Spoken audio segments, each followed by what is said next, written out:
Imagine standing on a rocky shore in what is now Western Norway on a gray morning more than 1,000 years ago. The wind carries the sharp smell of salt and wet wood. In front of you, a group of men and women are dragging a long, narrow boat down wooden rollers toward the water. The vessel is built of overlapping oak planks, its prow rising in a high curve carved into the shape of a dragon's head that seems to glare at the waves. There is no deck, only open space between the rows of oars.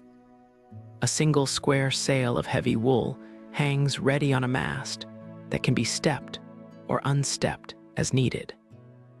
This is not a boat for fishing close to home. This is a longship built to carry people across open ocean to places no one from their homeland has ever seen. But why would anyone trust their lives and the lives of their families to something so exposed, so dependent on wind and muscle and luck? What could possibly be worth the risk of weeks at sea with no land in sight and no guarantee of return?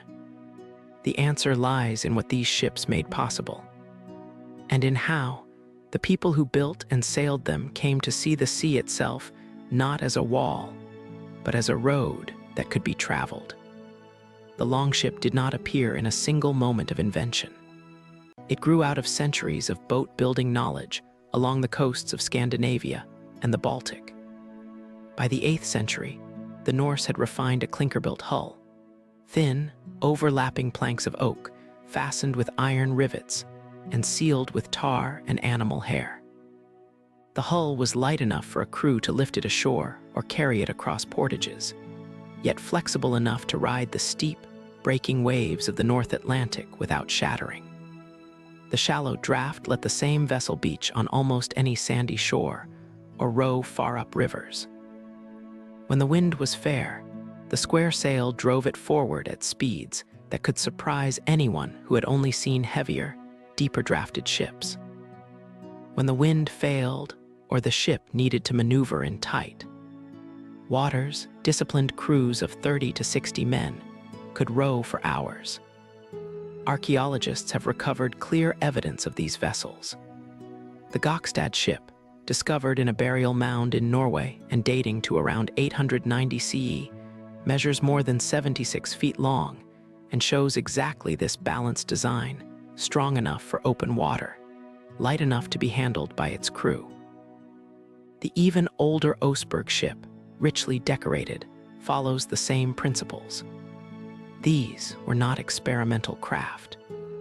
They were the product of generations of shipwrights who understood wood, wind, and water in ways that modern engineers still study with respect. The first recorded raids using these ships began in the late 8th century. The longship made the tactic possible. A small fleet could cross from Scandinavia, strike a coastal monastery or trading settlement in Britain or Ireland, and vanish again before any organized defense could gather. The same vessels carried settlers. Iceland received its first permanent Norse communities in the 9th century. Greenland followed in the 10th. Around the year 1000, according to the sagas preserved in Iceland centuries later, Leif Erikson and others reached the coast of North America and called one place they found Vinland. They did not establish lasting settlements there, but they had crossed the Atlantic. Modern experimental archaeology has removed any reasonable doubt that such voyages were within the capability of these ships and their crews. In 1893, a replica of the Gokstad ship sailed from Norway to the United States.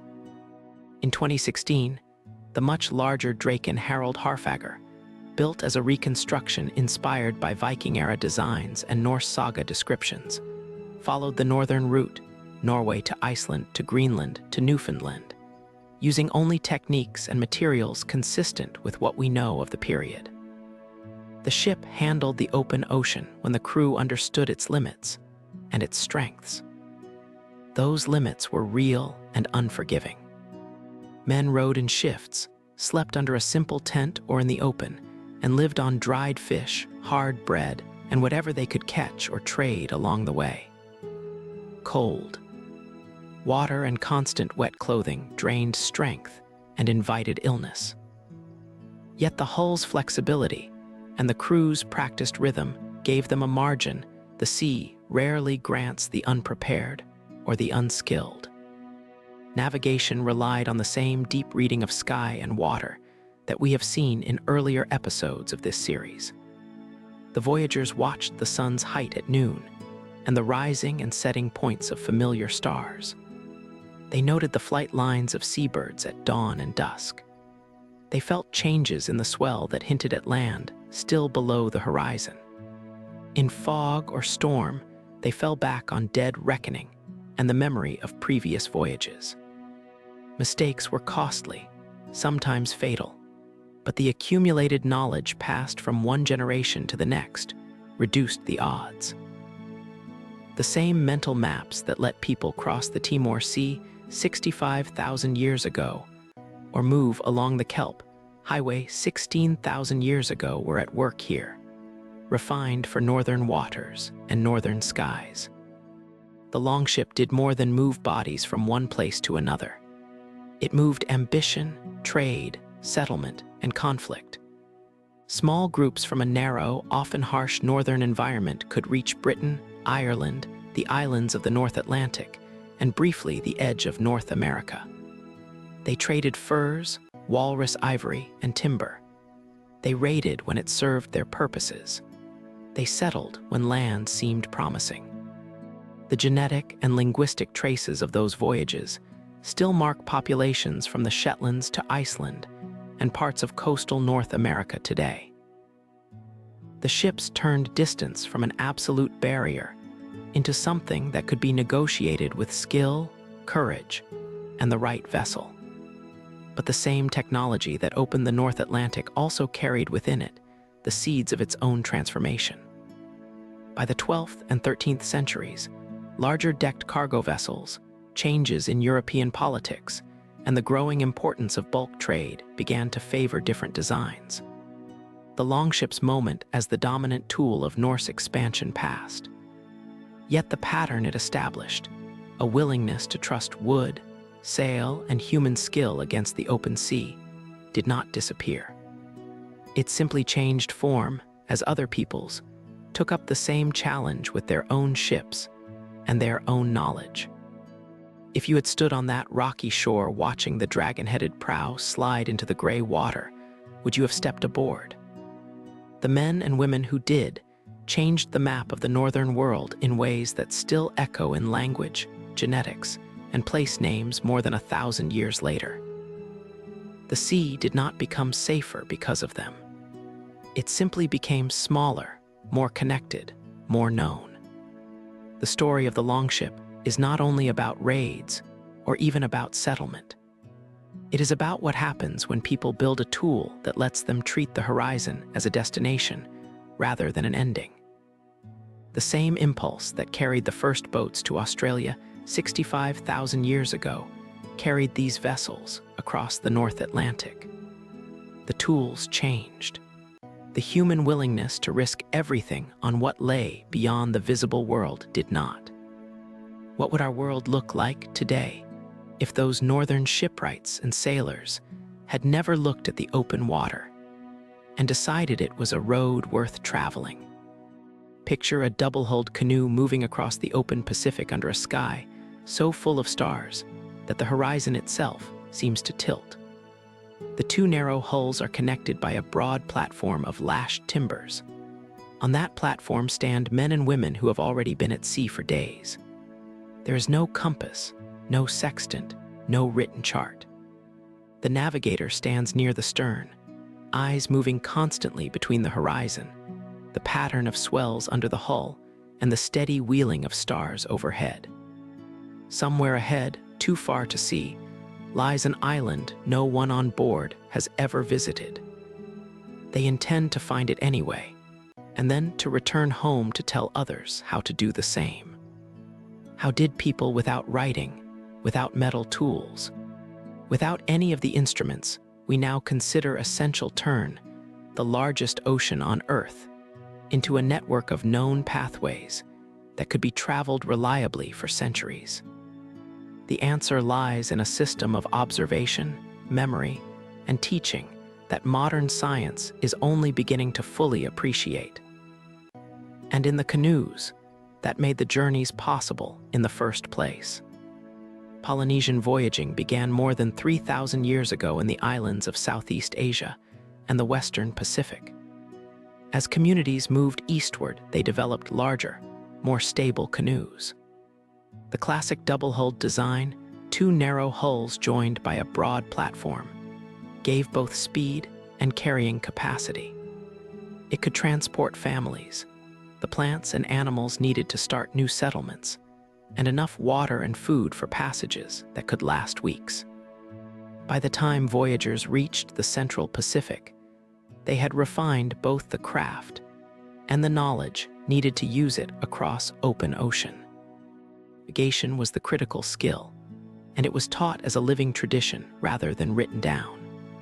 Master wayfinders memorized the rising and setting points of hundreds of stars. They divided the horizon into a mental star compass with 32 houses, each corresponding to a precise bearing. They watched the sun's path by day and used pairs of stars that rose or set together at known points. During daylight hours, they read the swells, the regular ocean waves that islands interrupt, reflect, and refract. A skilled navigator could feel through the hull when the canoe crossed the disturbed zone created by land still below the horizon. They watched clouds that piled up over distant islands and the flight lines of seabirds that commute between land and open sea at predictable times. Some voyagers even carried birds that could be released. If the bird returned, land was still distant. If it flew away and did not return, land was near. Modern experimental voyages have proved that this system works with extraordinary precision.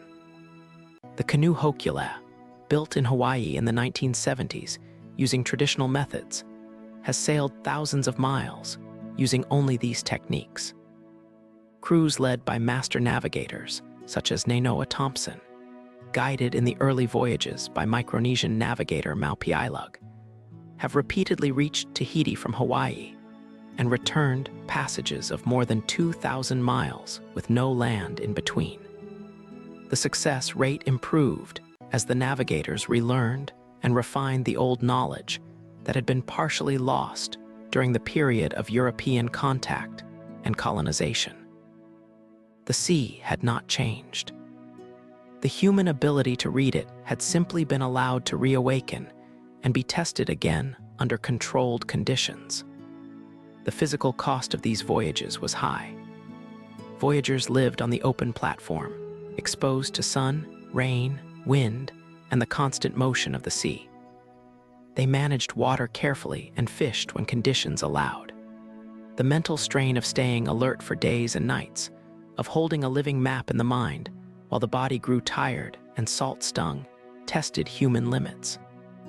Yet the same conditions that punished the unprepared rewarded those who had grown up with the sea as a familiar presence. Balance, endurance, and the habit of noticing small changes in wind, swell, and sky became second nature. Passed from elders to younger crew members through direct experience and story. The result was the greatest deliberate migration in human history before the modern era. Polynesians reached and settled Hawaii, the Marquesas, the Society Islands, Rapa Nui, New Zealand, and dozens of smaller islands across a triangle of ocean larger than most continents. They carried their language, their crops, their social systems, their stories, and their gods. The sea was not an empty space between islands. It was the road that connected them. And the navigators who could read that road were among the most respected members of their communities. When European ships finally entered the Pacific in the 18th century, they found people already living on almost every habitable island within that vast triangle. The Polynesian achievement had already happened centuries earlier. The navigators who made it possible left no written logs, only the living tradition that modern voyagers have reclaimed and proven under the scrutiny of contemporary science. What does it say about human capability that people could cross the largest ocean on Earth, find tiny targets of land, settle them, and maintain contact across thousands of miles? All while carrying their entire world with them in vessels built from wood, fiber, and knowledge. The canoes are gone now, or preserved only in museums and in the memories of those who still sail replicas. But the demonstration remains. The sea rewards those who learn to read it with patience and precision. The same impulse that carried the first boats to Australia 65,000 years ago carried these double-hulled vessels across the Pacific. The tools changed. The willingness to treat the horizon as a destination did not. If you were standing on that platform at night, with nothing but stars, swells, and memory to guide you, would you trust the knowledge that had been passed down through generations of voyagers who had done exactly this before? The people who did changed the human map of the planet in ways we are still discovering. The story of Polynesian seafaring is not only about reaching islands. It is about what happens when a culture decides that the ocean is not a barrier, but a field of knowledge that can be mastered. The sea did not become smaller. The people who sailed it became larger in their understanding of what was possible. What parts of that ancient literacy of the natural world, the ability to read stars, swells, birds, and clouds as a single connected system, have we lost in our reliance on instruments? And what would it take to recover even a fraction of it in our own time? Imagine hundreds of ships leaving the mouth of the Yangtze River in the early 15th century under the command of a man the Chinese called Zheng He. The largest vessels rise like floating wooden cities, their masts towering above the water, their sails filling with the monsoon wind. On board are thousands of sailors, soldiers, scholars, translators, and diplomats. The fleet is not sailing to conquer new territory in the European sense. It is sailing to display the power and generosity of the Ming Emperor, to re-establish tribute relationships, and to bring back knowledge and exotic goods from the known world. This is the treasure fleet, and its scale still staggers anyone who tries to picture it. How could a single civilization launch and sustain such an enterprise across thousands of miles of ocean? And why did it later choose to turn away from the sea almost completely? The voyages began in 1405 under the Yongle Emperor, who had seized the throne in a civil war and needed to demonstrate legitimacy and strength. Zheng He, a trusted court official who had risen from a Muslim family in Yunnan and been castrated as a boy after capture, was placed in command despite having no previous experience at sea. Over the next 28 years, the fleet made 7 major expeditions.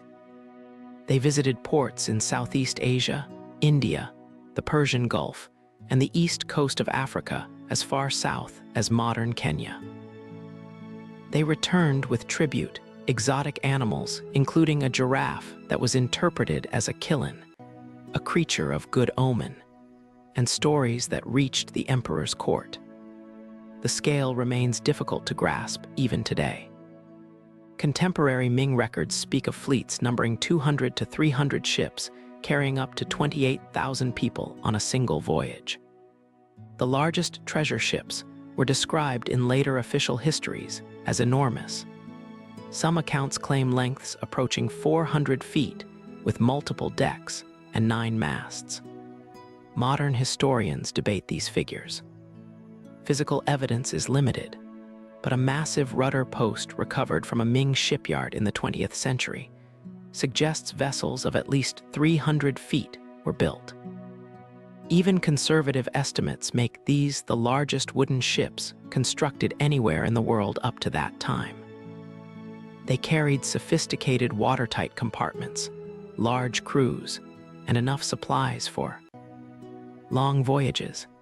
Smaller support ships handled trade goods, horses, and troops. The voyages were not random exploration. They followed established monsoon routes and re-established or strengthened diplomatic and trading relationships that had existed in earlier centuries. Zheng He's men negotiated, exchanged gifts, and sometimes intervened in local politics when it served Ming interests, or when local rulers requested assistance. The fleet demonstrated reach and technological superiority without attempting permanent conquest or colonization in the European style. When the voyages ended after 1433, the decision came from within the Ming court. Later emperors shifted resources toward defending the northern land frontier against Mongol and other threats. The great ships were allowed to rot at their moorings or were broken up for timber. The detailed records of the voyages survived in various forms, but the practical knowledge of building and sailing such large fleets at that scale faded. The physical and organizational achievement remains extraordinary by any standard. Maintaining thousands of sailors and soldiers at sea for months required careful logistics, medical care, discipline, and an understanding of seasonal winds that Chinese mariners had developed over centuries. The ships themselves represented the application of Chinese shipbuilding knowledge, already advanced, on a new and ambitious scale. The decision to stop was also a deliberate choice with long-term consequences. While China turned its primary attention inward and to its land frontiers, other maritime traditions in Europe began to expand outward with increasing confidence. The world that emerged in the following centuries was shaped in part by that Chinese strategic choice. If the Ming emperors had continued and expanded the voyages instead of abandoning them, how different might the balance of global power and the patterns of trade have looked 2 or 3 centuries later? We cannot know, but the fact that the question remains worth asking shows how consequential the decision was. The sea had carried Chinese influence and curiosity farther than ever before in a single, coordinated effort. Then, the empire chose to step back from it. The ships grew silent. The memory of what they had accomplished did not entirely disappear, but it became something preserved in records rather than something actively practiced at the same scale. What does it tell us about the relationship between maritime power and political choice? That a civilization capable of projecting force and diplomacy across half the world's oceans could decide, for reasons that made sense at the time, to largely withdraw from that arena. The treasure fleet showed what was possible. The decision to end it showed that possibility alone is never enough without sustained will and resources.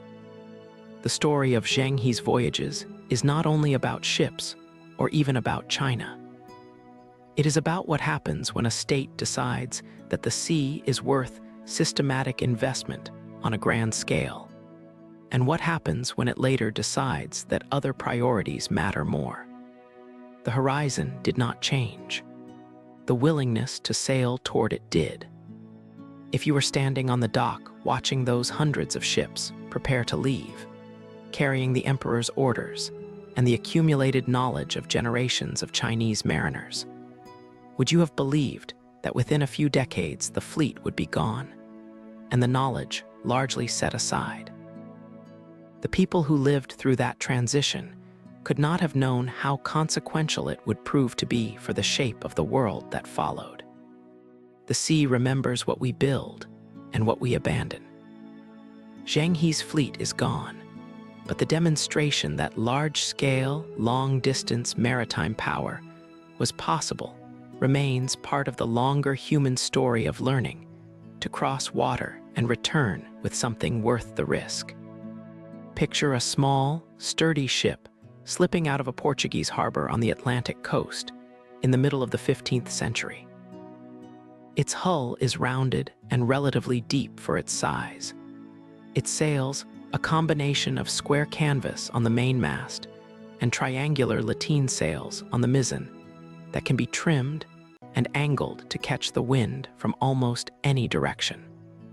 The vessel is not large by the standards of later centuries, yet it carries enough supplies, enough fresh water, and enough skilled hands to push south along the unknown coast of Africa, month after month, into waters no European ship has reliably sailed before. This is a caravel, and it is about to help change what Europeans believe is possible on the open sea. Why did this particular design, rather than the larger, heavier ships that already existed, unlock an age of long-distance exploration that earlier vessels could not sustain? The caravel evolved from earlier Iberian fishing and coastal trading vessels. Shipwrights combined the sturdy, beamy hull form common in northern European cogs with the maneuverable lateen sails long used in the Mediterranean and along the North African coast. The result was a ship that could sail closer to the wind than most square-rigged vessels of the time, tack efficiently when the wind shifted, handle the changing coastal breezes of West Africa, and still carry a useful cargo or crew for exploration and trade. Prince Henry, the navigator of Portugal, sponsored the development and the systematic voyages that tested and refined the design. His captains pushed farther south each year, mapping the African coast, learning the pattern of winds and currents, and developing the technique of the vol-to-do-mar, sailing far out into the Atlantic to catch favorable winds for the return journey, rather than fighting the coastal winds all the way north. Bartolomeu Dias reached the southern tip of Africa in 1488, proving that a sea route around the continent existed. Vasco da Gama used caravels and larger ships built on similar principles to reach India in 1498, opening direct maritime trade between Europe and Asia. Christopher Columbus, sailing for Spain, used a mixed fleet that included caravels on his 1492 voyage to the Americas. The design proved versatile enough for open ocean passages and for the tricky inshore work required when exploring unknown coasts, river mouths, and bays. It was not the only ship type used in the age of discovery, but it was often the one that made the first risky passages possible and returned with the information needed to plan the next voyage. The physical demands on crews remained severe by modern standards. Long voyages meant months of cramped conditions, limited fresh food, and the constant threat of scurvy and other deficiency diseases. Navigation still depended heavily on dead reckoning, sun sights with astrolabes or cross staffs, and whatever charts or sailing directions the captain carried or remembered. Yet the caravel's handling qualities gave sailors a margin they had not possessed before. They could escape lee shores, work against contrary winds when necessary, and explore shallow waters and river mouths that larger, less nimble ships had to avoid. The ability to sail close to the wind and to maneuver in confined spaces changed the calculus of risk. The caravel did not sail in isolation. It was part of a larger system of knowledge gathering and transmission. Portuguese captains recorded winds, currents, coastal landmarks, and safe anchorages in rudders, written sailing directions that were shared and updated. The development of the vol-to-do-mar technique turned the Atlantic from a feared barrier into a space that could be crossed deliberately and returned from safely. That knowledge, combined with the ship's capabilities, made sustained exploration and eventual trade possible on a scale that earlier generations could not have sustained. By the early 16th century, the basic lessons had spread to other European nations. Spain, England, France, and the Netherlands adopted and adapted the design and the navigational techniques that went with it. The Caravel's moment as the leading edge of exploration passed as larger, more heavily armed, and more specialized ships took over established routes. But the pattern it helped establish, European ships regularly crossing oceans, returning with knowledge and goods, and using that information to plan the next voyage, continued and expanded for centuries. What changed was not only the ships. It was the European willingness to treat the sea as a space worth systematic, repeated, and expensive investment. The Caravel was the tool that made that investment practical for the first time on a truly global scale. The sea did not become safer. It became more legible, more usable, more connected to the ambitions of states and merchants who were willing to pay the cost in ships, crews, and lives. If you had stood on that Portuguese dock watching the small Caravel prepare to leave, carrying limited supplies and the accumulated hopes of a kingdom, would you have believed that within a few decades, ships of this type and their successors would have reached India, the Americas, and begun to redraw the map of the world? The people who lived through that transition could see the risks more clearly than the long-term consequences. The small ship with the clever sails had done its work. The world it helped reveal would never again be the same closed system that earlier generations had known. The horizon had been turned into a starting point rather than an ending.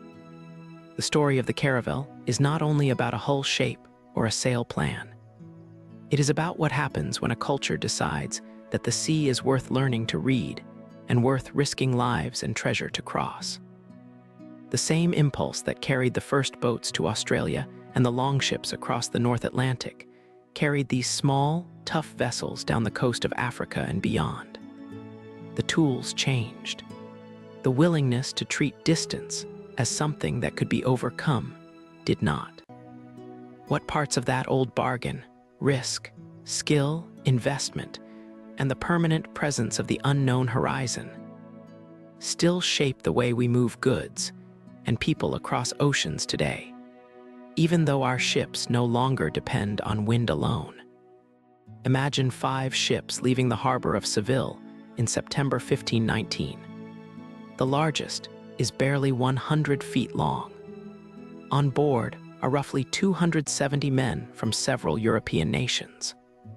Their commander is a Portuguese captain sailing under the Spanish flag because his own king had refused to support the venture. His name is Ferdinand Magellan.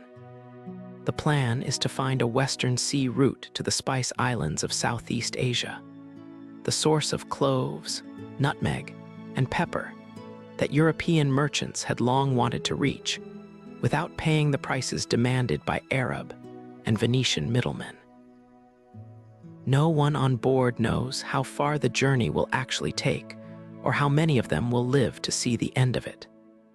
Why would anyone undertake a voyage whose length, dangers, and even basic geography were almost completely unknown, with ships that were already old and in need of repair before they left? The answer lies in what the expedition ultimately proved, and in the price paid in ships and in human lives to prove it. Magellan believed a strait existed somewhere in the southern part of the Americas that would let ships pass from the Atlantic into the ocean that Europeans were only beginning to understand lay beyond. He was right, though finding it nearly destroyed the fleet. The passage through what is now called the Strait of Magellan took more than a month of careful sailing between rocky shores, in shifting winds, and through channels that sometimes seemed to lead nowhere. One ship deserted and returned to Spain. Another was wrecked. The remaining 3 entered an ocean so vast that the crew ran out of food and water long before they reached any land they could use. They ate rats, sawdust from the ship's timbers, and strips of leather soaked in seawater.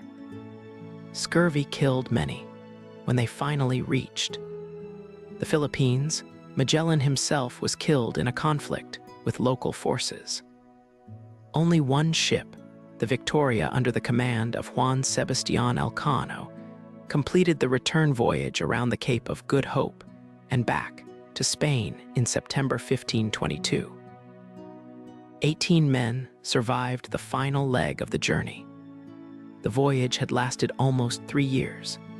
It had cost 4 of the 5 ships and the lives of most of the original crew. It had also shown, for the first time by direct European experience, that the world was round and that the ocean lying between the Americas and Asia was far larger than anyone had imagined. The survivors brought back a small cargo of spices and the knowledge that a circumnavigation was possible, even if the cost in ships and lives had been brutal. Navigation during the voyage combined traditional methods with the best instruments available at the time. The fleet used astrolabes and cross staffs to measure the height of the sun and stars. They kept careful logs of direction and estimated distance traveled each day. Yet much of the Pacific crossing was still dead reckoning across empty ocean, with no reliable way to know longitude. The crew's suffering came in part from underestimating how long that crossing would be, and from the limits of the provisions they carried. The physical toll was extreme and is recorded in the accounts that survived. Scurvy, starvation, exposure, and violence reduced the company step by step. Those who returned were changed men. Their bodies carried the marks of long deprivation. Their stories shaped European understanding of the globe for generations and encouraged further attempts to find shorter or more reliable routes.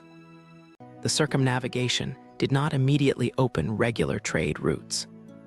The Pacific remained difficult to cross with the ships and knowledge of the time, and the return voyage around Africa was long and dangerous. But the demonstration that ships could leave Europe, sail west, and return from the east changed the mental map of the world in a way that no amount of theoretical argument could have achieved. It also showed the limits of human endurance at sea in the age of sail, and the consequences of underestimating distance and provisioning. What does it tell us that the first deliberate European circumnavigation succeeded only because a handful of men refused to turn back even when almost everything had gone wrong, and most of their companions were already dead? The sea had been measured in a new way. The cost was written in the graves of those who did not come home, and in the stories the survivors carried back. The story of Magellan's fleet is not only about one man or one voyage. It is about what happens when ambition, incomplete knowledge, and the willingness to risk everything meet the reality of an ocean that does not forgive underestimation.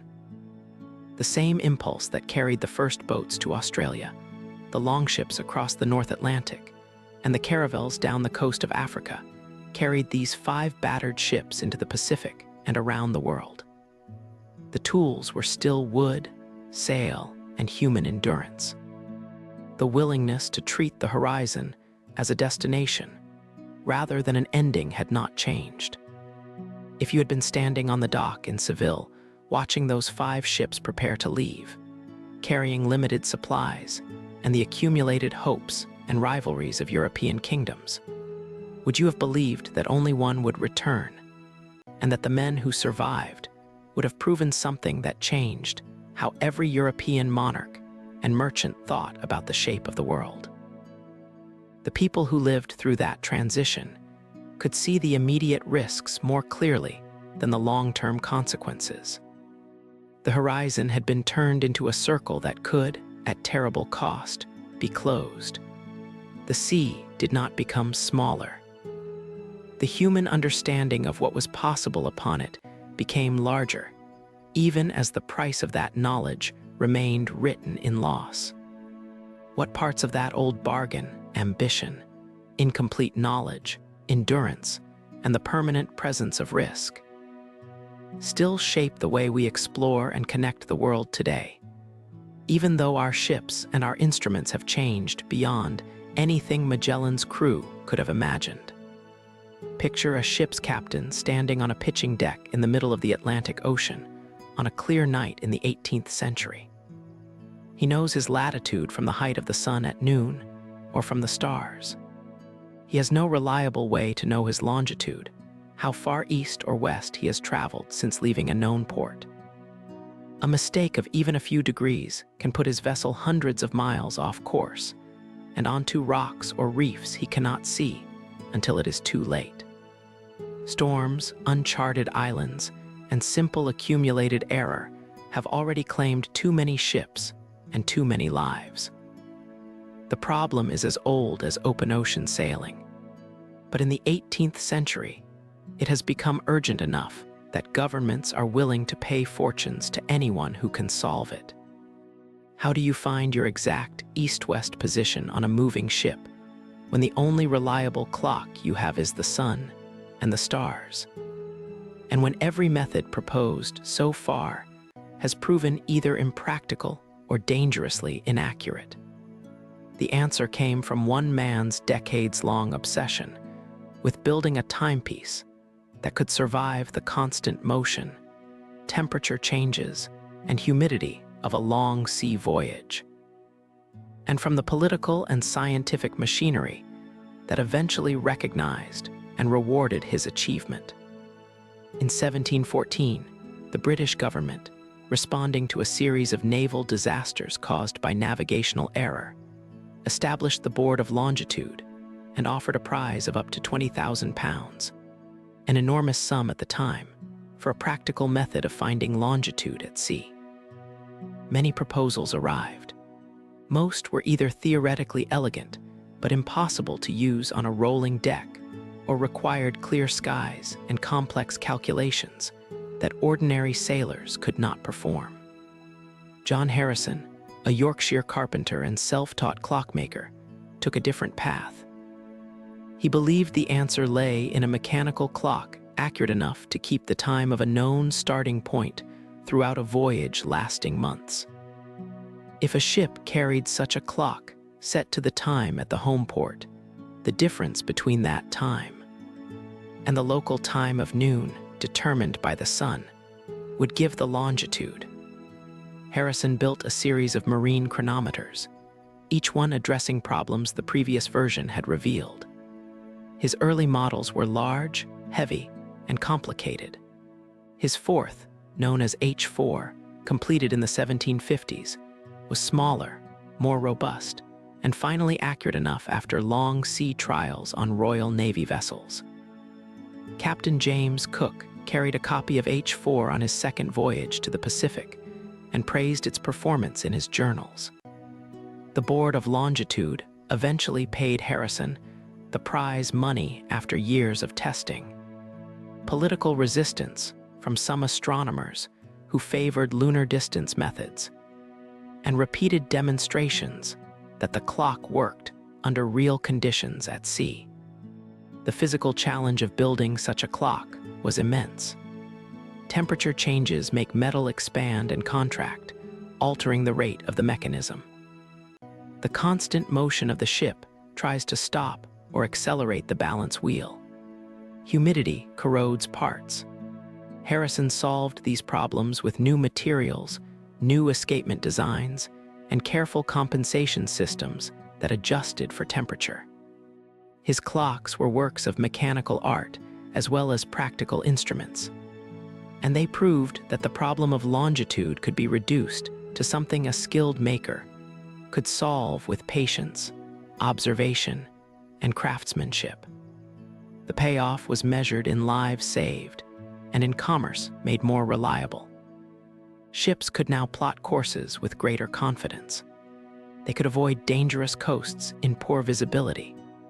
They could make faster passages because they no longer had to sail conservative routes designed to avoid uncertainty. The same technology that let Cook map the Pacific with new precision also supported the growing global trade networks of the late 18th and 19th centuries. Chronometers eventually became standard equipment on naval and merchant vessels. though it took decades for them to become affordable and common enough to transform everyday navigation. What does it say about human ingenuity that a self-taught clockmaker from a small English village, working largely outside the established scientific institutions of his time, could, through decades of patient experiment and refinement, give sailors something they had lacked since the first boats left sight of land? A reliable way to know exactly where they were on the surface of a moving ocean. The sea did not become gentle. It became more legible to those who carried the right tools and the knowledge to use them. The same impulse that carried the first boats to Australia, the Longships across the North Atlantic, the Caravels down the coast of Africa, and Magellan's fleet around the world carried the chronometer to sea. The tools changed. The willingness to treat the problem of position as something that could be solved with precision and persistence did not.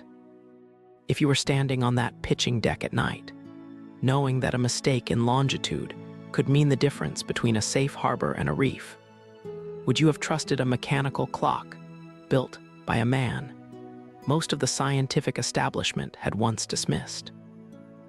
The sailors who eventually did changed the practical experience of being at sea in ways that are still with us every time a ship or an aircraft uses a precise time signal to know where it is.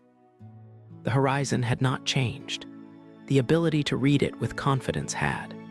The story of the marine chronometer is not only about clocks. It is about what happens when a civilization decides that a problem that has killed people for centuries is worth sustained, expensive, and patient effort to solve. The sea still demands respect. It now gives up its secrets to those who bring the right instruments and the right knowledge. What parts of that old bargain, patience, craftsmanship, institutional support, and the permanent presence of risk, still shape the way we solve problems of position, navigation, and safety at sea today? Even though our clocks are now electronic and our positions are given by satellites, the sea remembers what we build to master it. Harrison's clocks are museum pieces now, but the demonstration that longitude could be made knowable remains part of the longer human story of learning to cross water and return with something worth the risk, including the knowledge of where we are. Imagine a ship that looks almost ugly by the standards of its own time, bluff-bowed, with a rounded, capacious hull and simple, functional rigging. It carries no heavy guns for fighting. Its crew is smaller than on most comparable vessels of the period. Yet this ship can haul more cargo per ton of displacement, sail with fewer men, and make a profit on routes where fancier, more heavily armed, or more prestigious ships lose money. This is the Fluyt, and in the 17th century, it helped turn a small, recently independent republic into one of the richest and most commercially powerful trading nations in the world. How could a deliberately plain, almost homely cargo ship reshape the balance of European commerce and help create the first truly global trading system?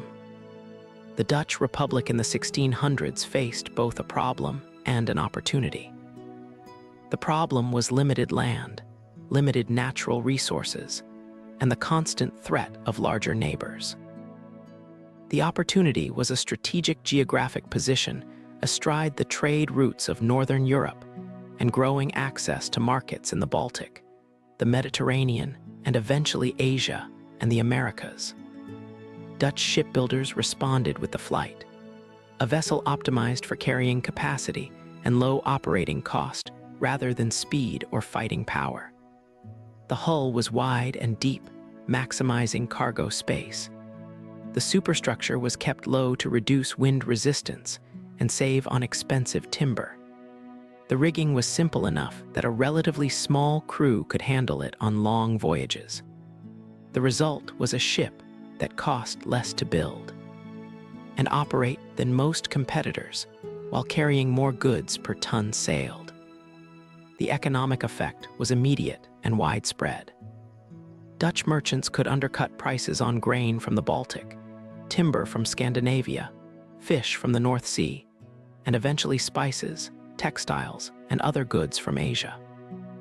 The Dutch East India Company, founded in 1602 as the world's first publicly traded company, used flights and larger armed versions of similar designs to dominate the European spice trade for much of the 17th century.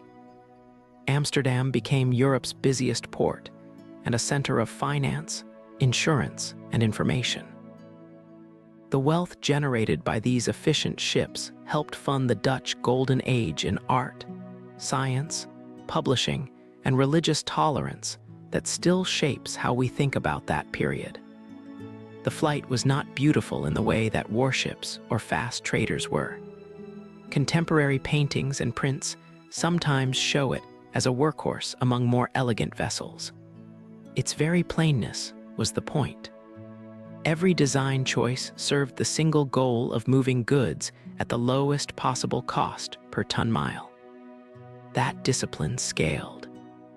When the Dutch eventually lost their edge in the late 17th and early 18th centuries to English and French competition, partly because those nations adopted similar designs and built larger navies to protect their trade, the basic idea survived and evolved. Purpose-built cargo vessels optimized for economics rather than prestige or fighting power became the standard for merchant fleets around the world. The physical demands on the crew were lighter than on warships or fast, heavily canvassed traders, but the voyages were still long and the work constant. The smaller crew meant each sailor had broader responsibilities for maintenance, cargo handling, and sailing. The ship's success depended on reliable maintenance and careful cargo stowage as much as on pure sailing skill. The margins were thin, and the sea did not forgive carelessness or poor seamanship. The Fluyt showed that dominance at sea did not always require the largest, fastest, or most heavily armed vessels. Sometimes it required the most efficiently designed ones for the specific task of moving goods. The Dutch proved the point for a generation and created wealth that funded a remarkable cultural flowering. Other nations learned the lesson, sometimes by capturing Dutch ships and studying them, and applied it to their own merchant fleets. The pattern of efficient, specialized cargo vessels continued into the age of steam and steel, and is still visible in the container ships and bulk carriers that move the vast majority of the world's goods today. What happens to a trading nation that forgets or abandons the simple advantage of moving goods cheaply, reliably, and in large quantities? The Dutch experience suggests the answer is visible in the rise and later relative decline of their maritime and commercial power. Efficiency is powerful, but it is not permanent without continued innovation and adaptation. The plain ship had done what elegant warships and treasure fleets often could not. It made steady, calculable profit the foundation of lasting influence. The sea had rewarded those who understood that the most important cargo is not always the most glamorous or the most heavily defended. It is the one that can be moved in volume at a cost others cannot match. If you had stood on a Dutch dock in the 17th century watching a Fluyt being loaded, its hold filled with Baltic grain or returning with spices from the East Indies, its small crew moving with practiced efficiency, would you have understood that this unromantic vessel was helping to create the first truly global economy? The people who built, sailed, and profited from these ships understood the numbers. The long-term consequences for the shape of world trade and power were harder to see at the time. The story of the Fluyt is not only about one ship type. It is about what happens when a culture decides that the sea is worth treating as a system for moving goods efficiently rather than only as a field for conquest or display. The same impulse that carried the first boats to Australia, the longships across the North Atlantic, the caravels to India, and Magellan's fleet around the world carried these plain, capacious vessels across the oceans of the 17th century. The tools changed. The willingness to treat distance and cargo capacity as problems that could be solved with design, and discipline did not. What parts of that old bargain, efficiency, low operating cost, specialized design, and the permanent presence of competition, still shape the way goods move across oceans today, even though our ships are now made of steel and powered by engines rather than wind. The sea remembers what we build to master it. The Fluyt is gone, but the demonstration that commerce could be made systematic, calculable, and global remains part of the longer human story of learning to cross water and return with something worth the risk, including the knowledge that the most powerful ships are sometimes the ones that look the least impressive. Picture a small, sturdy bark leaving the harbor of Plymouth in August 1768. On board are a captain with a growing reputation for careful surveying and seamanship, a party of scientists and artists sponsored by the Royal Society, and instructions to observe the transit of Venus from the South Pacific, and then to search for a rumored great southern continent. The ship is the Endeavour. Its captain is James Cook. The voyage will last almost 3 years and will redraw the European map of the Pacific more thoroughly than any single expedition before it. It will also set new standards for how scientific exploration at sea should be conducted. Why send a naval officer and a group of civilian scientists on a journey whose second purpose was deliberately left vague in the official orders given to the public, and whose real purpose was known only to a small circle within the Admiralty? The answer lies in what Cook actually accomplished, and in the new standard he set for combining naval discipline, scientific observation, and systematic record-keeping on long voyages. Cook's first voyage combined astronomy, natural history, and geography in a way that had not been attempted at this scale before. The transit of Venus observation in Tahiti in 1769 was the public and scientifically respectable reason for the expedition. The secret instructions directed him to search for Terra Australis Incognita, the great southern land long imagined by European geographers. Cook found no such habitable continent in the temperate latitudes. Instead, he mapped the coasts of New Zealand with remarkable accuracy, using new marine chronometers and careful lunar distance observations, and then turned west to the eastern coast of Australia, which he claimed for Britain and named New South Wales. The voyage also carried the botanist Joseph Banks and his team of naturalists and artists whose collections, drawings, and observations transformed European understanding of Pacific plants, animals, and peoples. Cook's methods were as important as his geographic discoveries. He insisted on accurate charting, using the best instruments available and cross-checking results. He paid close attention to the health of his crew, experimenting with sauerkraut, maltwort, and other antiscorbutics, and enforcing strict routines of cleanliness and ventilation below decks. On this voyage, he lost almost no men to scurvy, a striking improvement over earlier Pacific expeditions that had sometimes lost half or more of their crews to the disease. He treated the indigenous peoples he encountered with a mixture of curiosity, formality, and restraint, though later voyages and later historical interpretation would debate the long-term consequences of European contact for Pacific societies. The physical conditions remained harsh by any modern standard. The Endeavour was small and crowded. The Pacific crossing tested every system on board. Food was monotonous, and fresh water had to be carefully rationed. Yet Cook's insistence on cleanliness, ventilation, and diet produced results that other captains studied and eventually copied. The scientific party worked under difficult conditions, but returned with specimens, drawings, and descriptions that filled European museums and libraries, and shaped the emerging fields of botany, zoology, and anthropology. Cook made 2 more great voyages after returning from the first.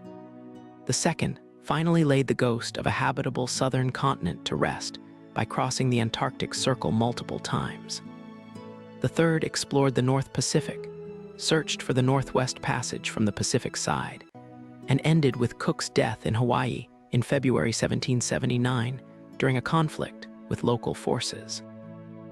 By the time of his last voyage, the standards for scientific exploration at sea had changed permanently. Future expeditions would carry more specialists, better instruments, clearer expectations of systematic observation, and the requirement to publish detailed accounts and charts. Cook did not discover the Pacific. Polynesian and other Pacific peoples had done that centuries earlier and had developed their own sophisticated systems of navigation and settlement. What Cook did was bring a new level of European precision, documentation, and institutional support to the mapping of that ocean. The sea had been made more knowable, at least from one cultural and scientific perspective, and the knowledge was made available to others through publication and the sharing of charts.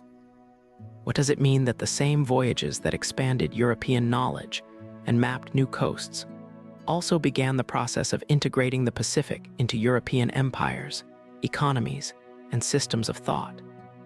Cook's journals record both the achievement of systematic exploration and the ambiguity of contact between cultures that had developed in isolation for centuries. The sea had been crossed. The consequences of that crossing were only beginning to unfold. Story of Cook's voyages is not only about one man or one ship. It is about what happens when a state decides that the sea is worth systematic scientific investment on a global scale, and what happens when that investment is combined with naval power and commercial ambition. The same impulse that carried the first boats to Australia, the Longships across the North Atlantic, the Caravels to India, Magellan's fleet around the world, and the Chronometer to sea carried these voyages into the Pacific. The tools had changed. The willingness to treat the horizon as a field for systematic investigation had not. If you had been standing on the dock in Plymouth watching the Endeavour prepare to leave, carrying scientists, artists, naval discipline, and secret orders, would you have understood that this voyage would set the pattern for scientific exploration at sea for the next century and more? The people who lived through that transition could see the immediate risks and costs more clearly than the long-term consequences for knowledge and for empire. The horizon had been measured with new precision. The sea did not become smaller. The human understanding of what could be known about it became larger, even as the price of that knowledge remained written in the encounters and changes that followed. What parts of that old bargain, systematic observation, institutional support, naval power, and the permanent presence of cultural encounter still shape the way we explore and map the oceans today?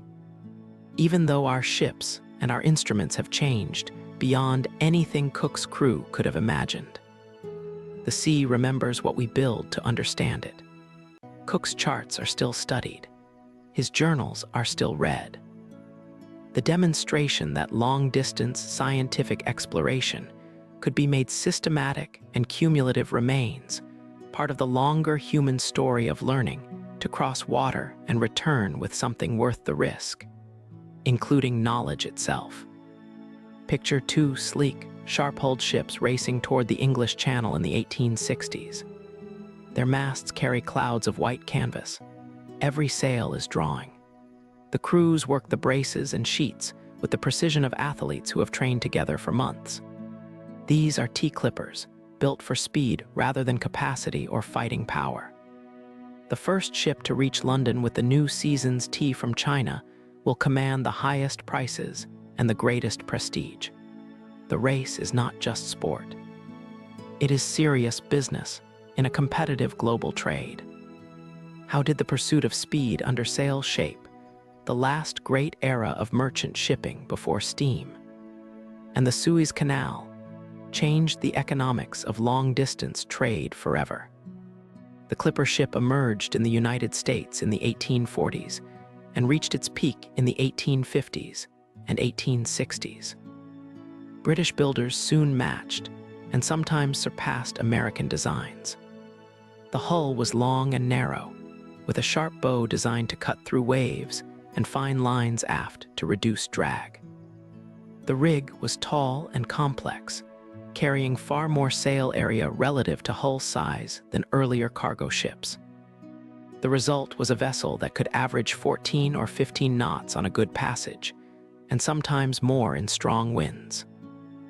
The most famous British example, the Cutty Sark, was built in 1869 at Dumbarton and remains preserved in Greenwich.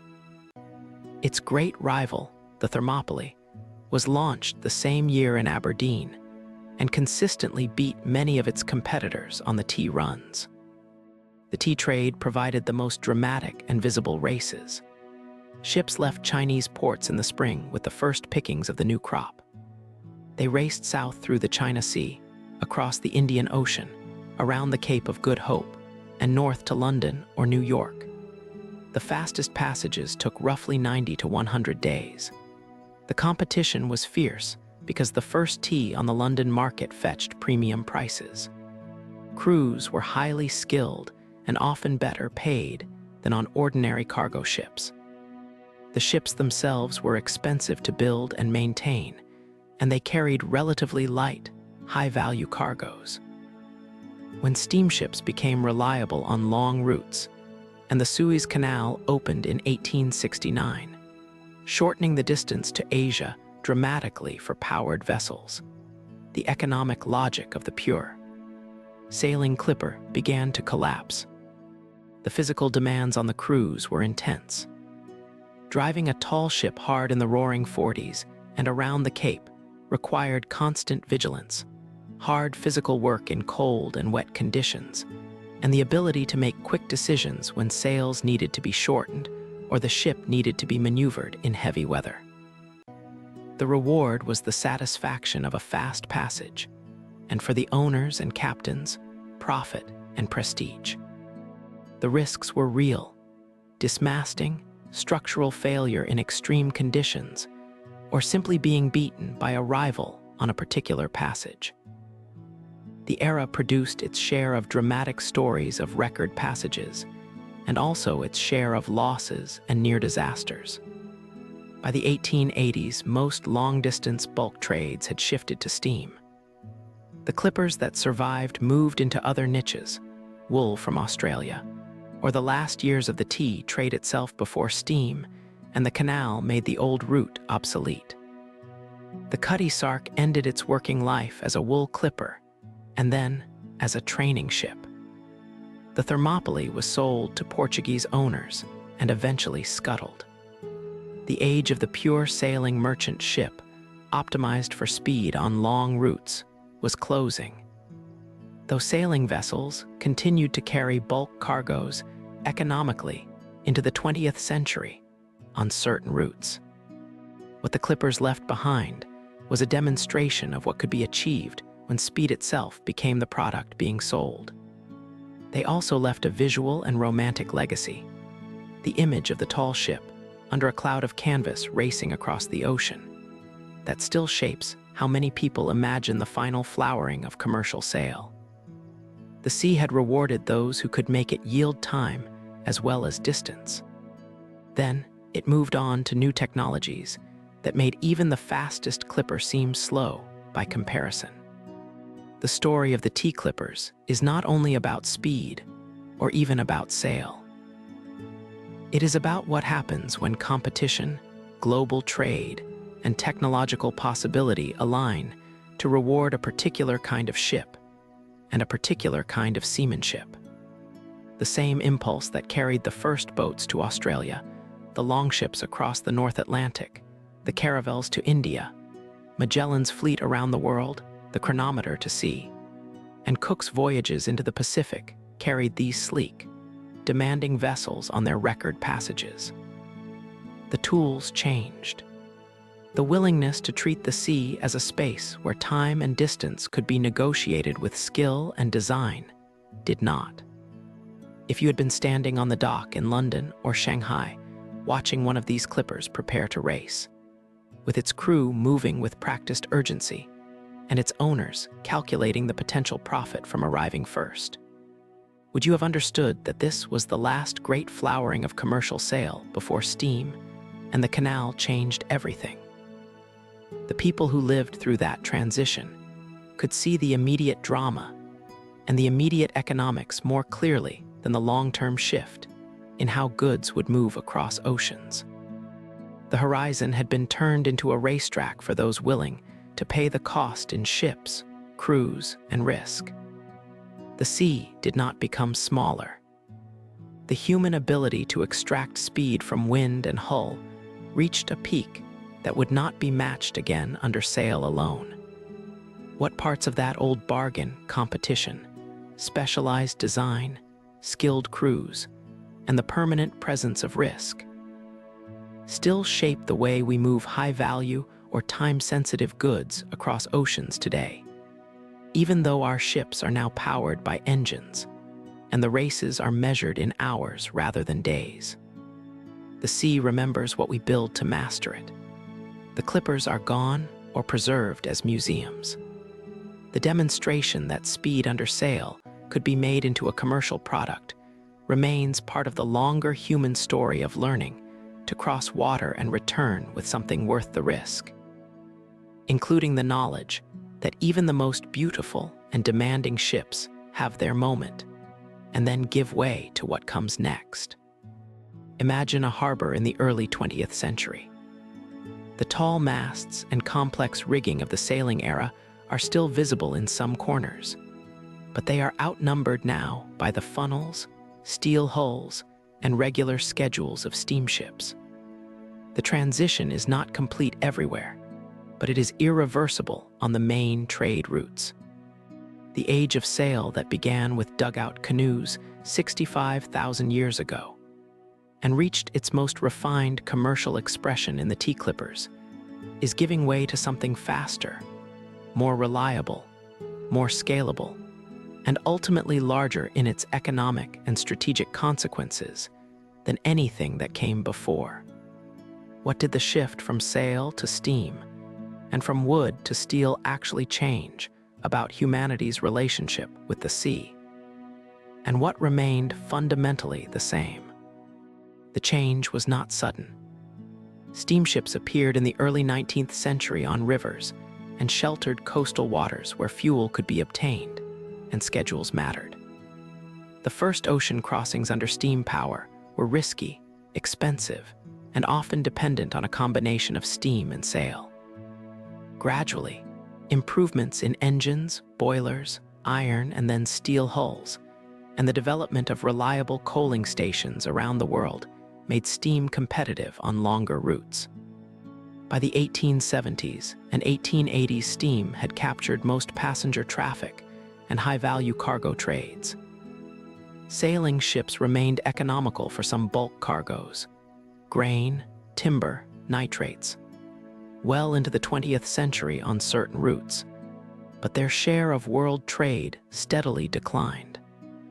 The physical and organizational consequences were profound. Steamships could keep schedules independent of wind.